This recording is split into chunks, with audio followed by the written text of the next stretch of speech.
Halo teman-teman, Assalamualaikum warahmatullahi wabarakatuh. Teman-teman semuanya, semoga tetap sehat dan tetap semangat ya teman-teman ya.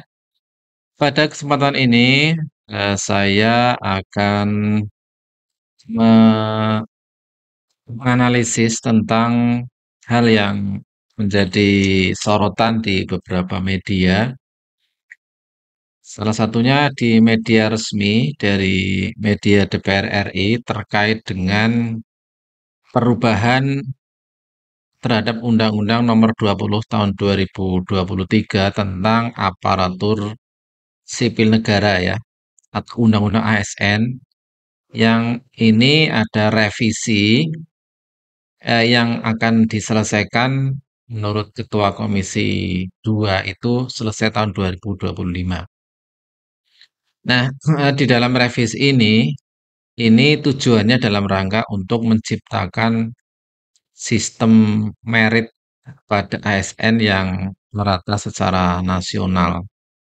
Nah, salah satu usulan dari sistem merit ASN ini akan dibahas di dalam revisi Undang-Undang ASN ya, yaitu tentang mutasi ASN yang bisa dilakukan secara nasional. Artinya ketika ada mutasi itu tidak hanya pada satu daerah tetapi bisa antar eh, provinsi maupun antar kabupaten. Nah, rencananya di dalam ketentuan ini akan berlaku minimal bagi eselon di tingkat 2 ya, di seluruh Indonesia. Nah, eselon 2 di kabupaten ini eh, bisa menjadi ASN pemerintah pusat, ditariknya ke pusat ya. Jadi ASN eselon 2 di tingkat kabupaten nanti akan menjadi ASN pemerintah pusat ya, kepala dinas, kemudian sekretaris daerah dan seterusnya yang sebagai eselon eselon 2. Nah, eh, apa sebenarnya eh, pertimbangan utama mengapa ini menjadi wacana ya teman-teman ya. Yang pertama adalah penguatan kendali pemerintah pusat. Jadi pemerintah pusat ingin memastikan bahwa kebijakan nasional itu dapat diimplementasikan dengan lebih efektif di daerah. Maka ini salah satunya adalah eh, eselon 2 ini menjadi bagian dari ASN pemerintah pusat.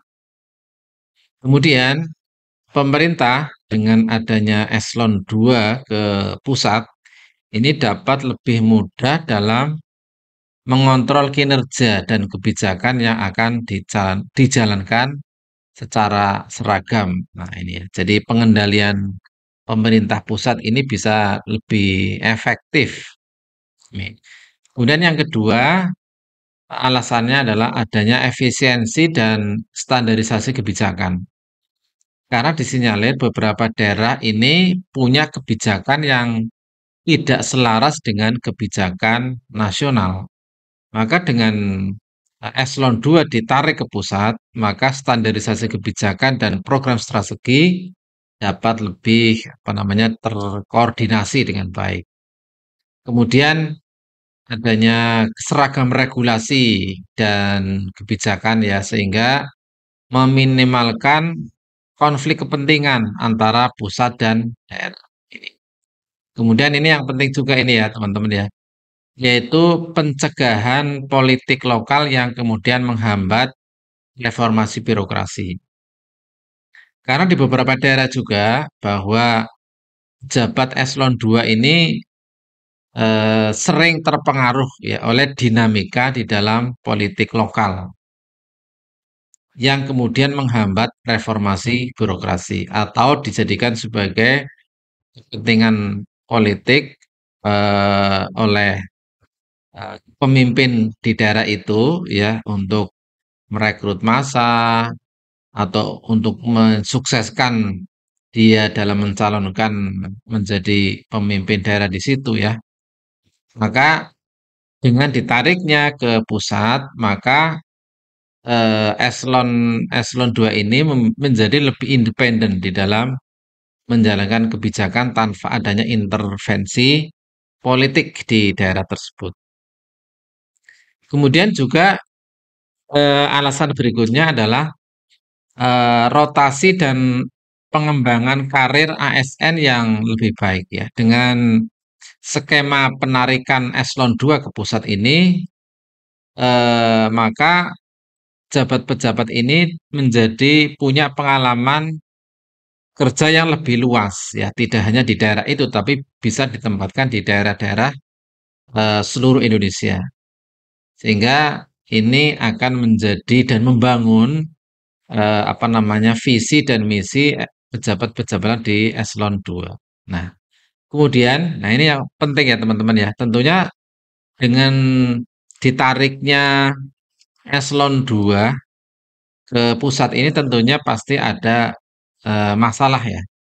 Yang pertama itu adanya resistensi dari pemerintah daerah. Nah, mungkin pemerintah daerah dengan ditariknya eselon 2 ini akan merasa kehilangan ya kontrol atas pejabat tinggi mereka ya. Sehingga mengurangi efektivitas di pemerintah daerah karena semuanya apa namanya dikontrol di pusat. Kemudian juga kepala daerah mungkin ini bisa juga ada hambatan di dalam mengimplementasi kebijakan-kebijakan lokal ya dengan adanya loyalitas pejabat eselon 2 kepada pemerintah pusat. Kemudian masalah selanjutnya adalah tentunya dengan ditariknya eselon 2 ke pusat ini beban anggaran pemerintah pusat ini akan menjadi lebih banyak ya teman-teman ya.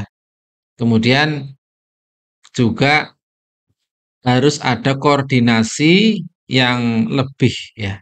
Tentunya ada koordinasi yang lebih dan kompleks ya karena jarak antara daerah dengan pusat itu ya tidak hanya di Jakarta dengan daerah sekitarnya tapi juga ada yang di Papua dan sebagainya. Ini menjadi permasalahan juga.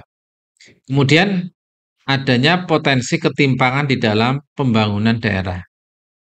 Jika pejabat eselon 2 ini lebih fokus kepada kebijakan pusat, maka ya kemungkinan apa namanya kebijakan-kebijakan daerah ini bisa mengalami keterlambatan di dalam inovasi kebijakan lokal dan juga daerah bisa apa namanya kehilangan pejabat yang memahami kondisi dan karakteristik lokal ya karena ada mutasi dari mungkin dari apa namanya Jawa Tengah ke Papua maka bisa juga ketika orang Jawa Tengah digeser ke Papua, maka kondisi karakteristik lokal itu kurang memahami, sehingga agak kurang relevan dengan kebijakan-kebijakan yang diimplementasikan oleh pemerintah daerah. Ya, begitu teman-teman. Mudah-mudahan ini menjadi perhatian dari pemerintah pusat.